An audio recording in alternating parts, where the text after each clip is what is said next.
Le président, lui, continue de préparer la rentrée.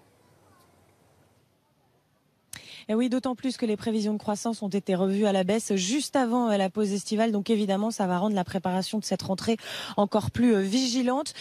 Son entourage nous confie que même en vacances, eh bien, il appelle très régulièrement ses conseillers, certains plusieurs fois par jour. Deux réformes très attendues pour la rentrée, la réforme des retraites, très économique elle aussi, et puis la réforme des institutions qui précisément a été reportée pour cause d'affaires Benalla. Donc tout cela fait que ces vacances ne sont pas vraiment des vacances, même s'il y a quand même des sorties très privées, communication très verrouillée du président, mais même s'il y a quand même des sorties, eh bien il continue à travailler depuis le fort de Brégançon.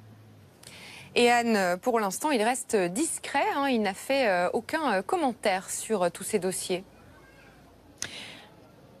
Effectivement, à peine quelques mots distillés ça et là, mais sur des sujets très légers. Hier, un premier bain de foule depuis son arrivée. Depuis 4 jours qu'il était présent au fort de Brégançon. Un bain de foule avec 2 sujets abordés.